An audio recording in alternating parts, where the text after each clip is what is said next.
नमस्कार मित्रों, स्वागत है आपका हमारे चैनल पर। जब माता साडू भगवान श्री देवनारायण जी को अपने पैर ले जा रही थी, तो पांसल के भीड़ में आकर ग्वाल बालों ने पालना तो जमीन पर रख दिया और शिकार के पीछे दौड़ने लगे। इतनी देर में माता साडू को मालूम पड़ा कि पालना तो ग्वालों के हाथ में नहीं है और ग्वाल बाल शिकार के पीछे दौड़ने लग गए। उन्होंने विचार किया, पालना कहाँ रख दिया। तो नजर दौड़ाई तो सामने कोई जानवर उनको दूध पिला रहा था और भागी भागी पास में आई।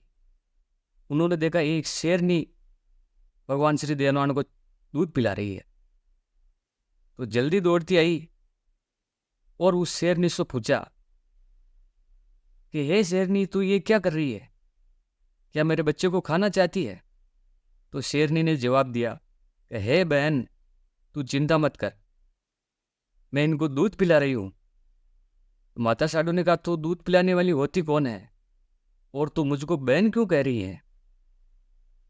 तो शेरनी ने जवाब दिया कि हे माता साडू, तू मेरी बहन ही है, क्योंकि तू भी माँ है, तूने भी दूध पिलाया और मैं भी दूध पिला रही हूँ, तो आपस में हम बहनें हो गई है। और तूने तो इस जन्म में ही दूध पिलाया, मैंने तो अनेकों बार अनेकों जन्म में इसको दूध पिलाया। तो माता साडू ने पूछा कि तू कौन कौन से जन्म में इसको दूध पिलाया है?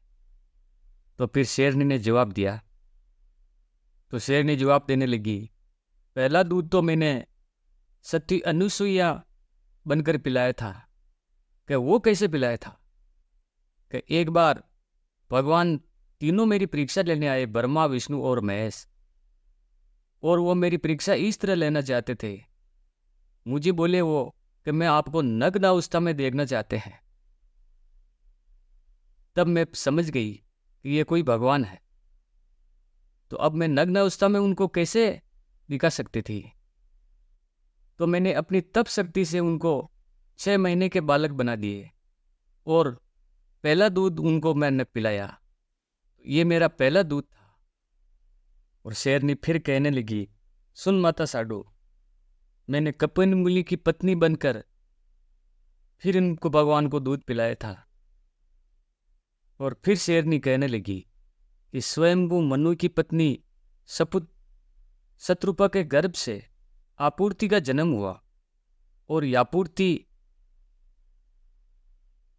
और मैं आपूर्ति बनकर भगवान को दूध पिलाया था। और फिर शेरनी बोलने लगी कि मैंने भक्त प्रहलाद की माता बनकर दूध पिलाया था, मैंने कौशल्या बनकर भी दूध पिलाया था, और देवकी बनकर भी, और यशोदा बनकर भी, और आज यहाँ अंतिम दूध पिला रही हूँ। इतना सुनते ही माता साडू हक्की बक्की रह गई और माता साडू की जिज्ञासा जाग पड़ी। तो माता साडू ने बोला, आप मुझे भगवान के अवतारों की कथा विस्तार से बताओ। ए शेरनी, तू मुझे विस्तार से भगवान की लीला बताओ कि कितने अवतार भगवान ने लिए। तो शेरनी कहने लगी और माता साडू सुनने लगी। और शेरनी बड़े चाव से कहने लगी कि भगवान विष्णु का पहला अवतार है सनकादिक मुनि का, जो 4 मुनियों का अवतार है। ब्रह्मा जी को अनेक लोगों की रचना करनी पड़ी, तब ब्रह्मा जी भगवान विष्णु की घोर तपस्या की और भगवान प्रसन्न हुए और 4 मुनियों का अवतार लिया और उन्होंने रचना में बड़ी मदद की थी। और दूसरा अवतार है वराह का। एक राक्षस धरती को लेकर समुद्र में डुबो दिया था। तो माता साडू कहने लगी, समुद्र तो धरती पे ही है, तो उसने डुबो किस में दिया? तो शेरनी कहने लगी कि मैं धरती के समुद्र की बात नहीं कर रही हूं, ब्रह्मांड में कई लोक हैं, उस समुद्र में ले जाकर उसने धरती को डुबो दिया था। और भगवान ने वाराह अवतार लिया और वाराह अवतार बनकर अपनी नाक पे धरती को वापस लाए और धरती को स्थिर किया। और तीसरा अवतार है नारद मुनि का, क्योंकि भगवान को नारद जी की बड़ी आवश्यकता थी और इधर उधर की सूचनाएं और विश्वास पात्र के खातिर नारद जी का अवतार लिया। तो माता साधु ने कहा, नारद जी तो एक मुनि है और ब्रह्मा जी ने उनको प्रकट किया था। तो शेरनी बोली, ब्रह्मा जी ने प्रकट भले ही किया हो, लेकिन वो भगवान विष्णु का अवतार है और वो विश्वास पात्र है। वो किसी भी लोक में स्वयं प्रकट हो सकते हैं। वो ब्रह्म ऋषि है, इसलिए वो भगवान विष्णु का अवतार ही है। और चौथा अवतार है नर और नारायण का।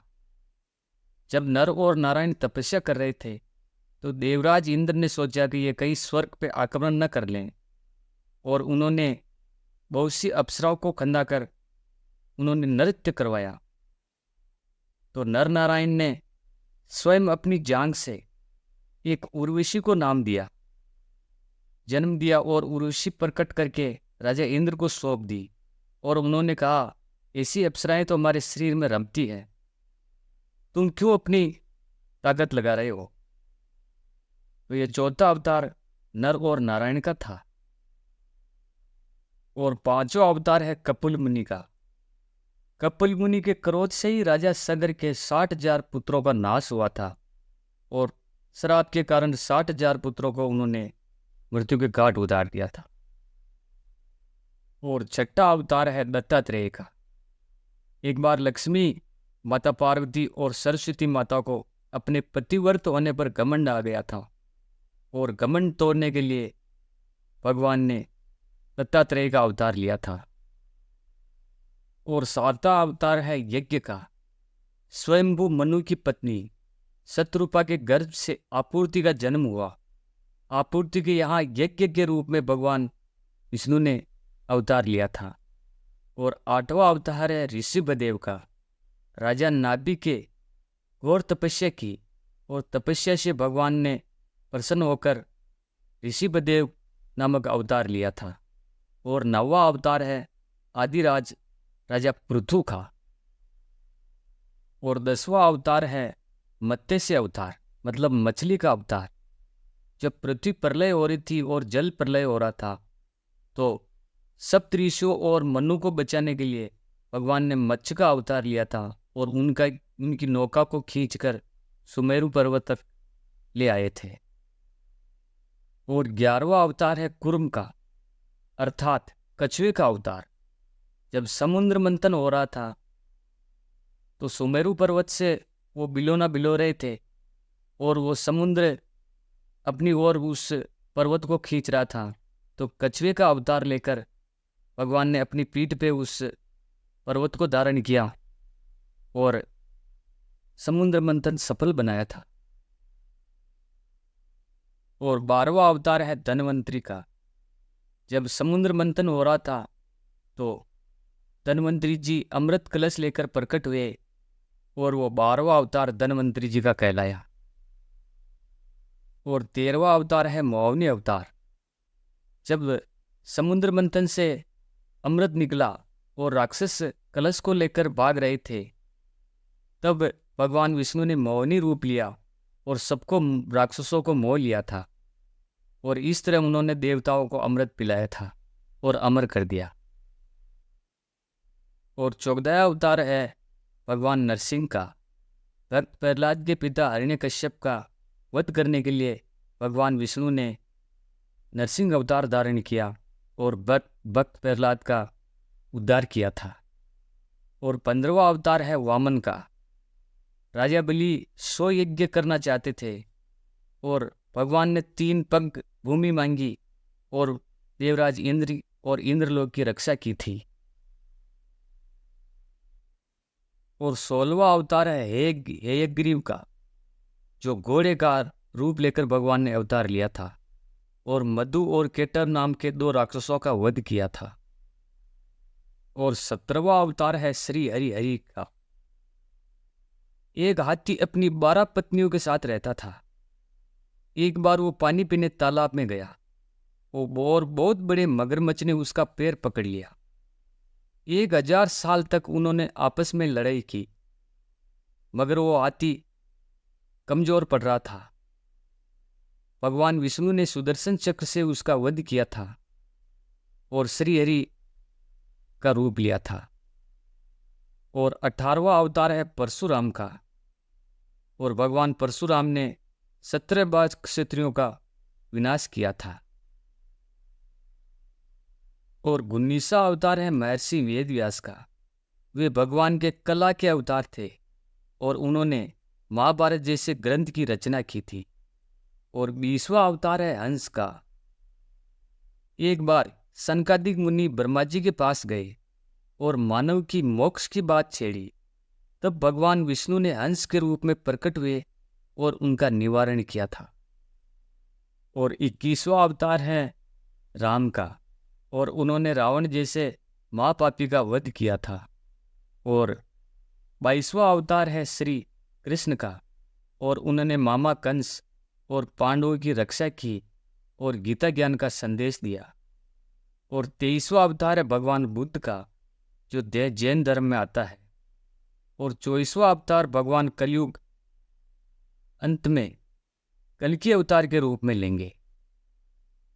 इतनी बातें सुनकर माता साडू हक्की बक्की रह गई और अपने मुंह से कुछ शब्द ही नहीं निकल रहे थे। तब शेरनी ने सोचा कि माता साडू स्तब्ध हो गई है और उन्होंने माता साडू से कहा कि हे बहन, जो बातें मैंने तुमको बताई थी ये सारी बातें तू भूल जाएगी। और वो माता साडू वो सारी बातें भूल चुकी थी और अपने पुत्र को पहले जैसा ही नॉर्मल समझने लगी। तो है दोस्तों, आपको ये कहानी कैसी लगी?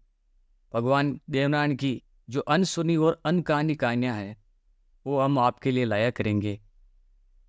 वीडियो को लाइक करें और अगर आप नए हैं तो हमारे चैनल को सब्सक्राइब करें। धन्यवाद मित्रों।